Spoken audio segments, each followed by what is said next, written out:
دوستو آج ہم آپ کے لیے لائے ہیں پاکستان کے مشہور رائٹر خلیل الرحمان قمر کے ساتھ پیش آنے والا اور ایک چونکا دینے والا واقعہ، ایک ہنی ٹریپ، اغوا، تشدد اور عدالت کا سخت فیصلہ۔ آخر اس پورے معاملے میں ہوا کیا، کس نے کیا اور انجام کیا ہوا، جانیے صرف راز ٹی وی پر۔ ناظرین، خلیل الرحمان قمر پاکستان کے سب سے بڑے ڈرامہ نگاروں میں شمار ہوتے ہیں۔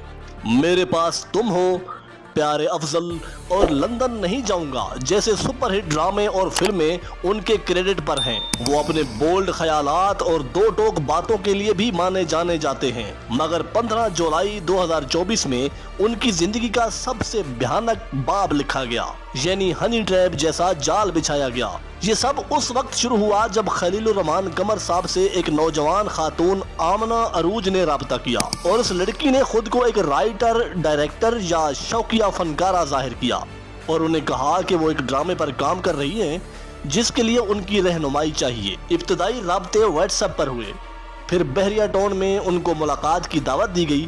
خلیل صاحب ہمیشہ کی طرح شائستگی سے ملنے گئے، مگر جو کچھ وہاں ہوا وہ کسی بھی شریف انسان کے ہوش اڑا دے۔ جیسے ہی وہ لاہور کے علاقے بحریہ ٹاؤن میں موجود ایک فلیٹ پر پہنچے، وہاں پر کچھ دیر بعد آمنہ عروج کے علاوہ بھی جو کسی کونے میں مرد حضرات موجود تھے، انہوں نے خلیل صاحب پر حملہ کر دیا اور تشدد کیا۔ ان سے نقدی، ان کا موبائل فون، ایک قیمتی گھڑی اور ATM کارڈ چھین لیا۔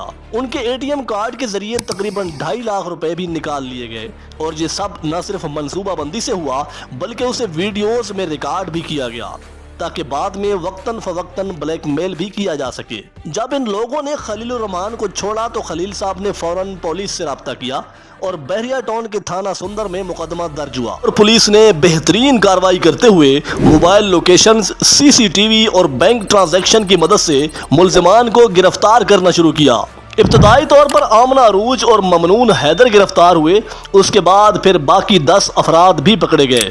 گرفتار ہونے والوں میں کچھ مرد، کچھ خواتین اور مبینہ طور پر 1-2 پیشہ ور جرائم پیشہ عناصر بھی شامل تھے۔ پولیس نے اغوا، تشدد، بلیک میلنگ اور دہشت گردی کے دفعات کے تحت مقدمہ درج کر دیا۔ یہ کیس انسداد دہشت گردی کی عدالت میں چلا۔ پولیس نے شواہد کے طور پر medical reports, ATM transactions, mobile recordings اور خلیل صاحب کا بیان پیش کیا۔ آمنہ عروج کی والدہ نے عدالت میں کہا کہ ان کی بیٹی کو پولیس نے جسمانی اور ذہنی تشدد کا نشانہ بنایا۔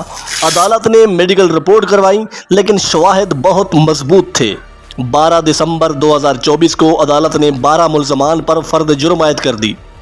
21 جنوری 2025 تک متعدد سماعتیں ہوئیں اور آخرکار فیصلہ محفوظ کر لیا گیا، اور پھر 14 اپریل 2025 کو یعنی 2 دن پہلے انسداد دہشت گردی عدالت لاہور کے جج ارشد جاوید نے تاریخی فیصلہ سنا دیا۔ آمنہ عروج، ممنون حیدر اور ذیشان قیوم کو اغوا برائے تاوان اور بلیک میلنگ کے جرم میں 7 سال قید کی سزا سنائی گئی۔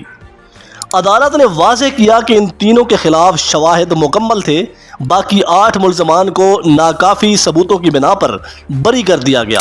ناظرین، آج کے دور میں یہ ہنی ٹریپ جیسے جرائم فلموں تک محدود نہیں ہیں۔ مشہور شخصیات کو بھی ہوشیار رہنے کی ضرورت ہے۔ ہر انٹرنیٹ رابطہ قابل اعتماد نہیں ہوتا۔ بنا جان پہچان کے کسی کے بلانے پر اس سے ملنے نہ جائیں۔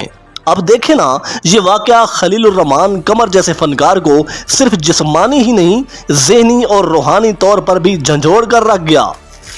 15 جولائی کی رات 12 بجے اس خاتون نے خلیل الرحمان قمر کو کال کی، اور بقول خلیل صاحب کے اس خاتون نے خلیل صاحب کو بحریہ ٹاؤن میں ایک جگہ کی لوکیشن بھیجی، اور خلیل صاحب وہاں 4:40 پر پہنچ بھی گئے تھے۔ ناظرین، آپ نے شاید دیکھا بھی ہوگا کہ ان کی ایک ویڈیو بھی وائرل ہوئی تھی جو شاید بلیک میلنگ کے لیے بنائی گئی۔ دوستو، اب لوگوں نے بھی اس چیز پر بہت زیادہ اعتراض کیا اور طرح طرح کے سوال بھی اٹھائے کہ اتنے بڑے اور شوبز کی مشہور شخصیت ہونے کے باوجود خلیل صاحب ایک نامعلوم خاتون کی فون کال پر رات کے آخری پہر کیوں گئے تھے؟ لیکن اس چیز کو ہم منفی نہیں لے رہے، بالکل بھی منفی نہیں لے رہے، کیونکہ خلیل صاحب ایک سچے اور کھرے انسان ہیں۔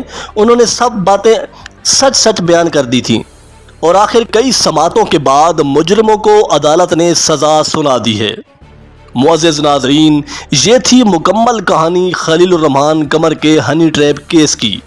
آپ کو یہ تفصیل کیسی لگی؟ کمنٹ میں اپنی رائے ضرور دیجیے گا۔ ایسی ہی اور راز بھری تحقیقاتی اور سنسنی خیز ویڈیو کے لیے ہمارے چینل راز ٹی وی کو سبسکرائب کریں، بیل آئیکن دبائیں تاکہ کوئی بھی راز رہ نہ جائے۔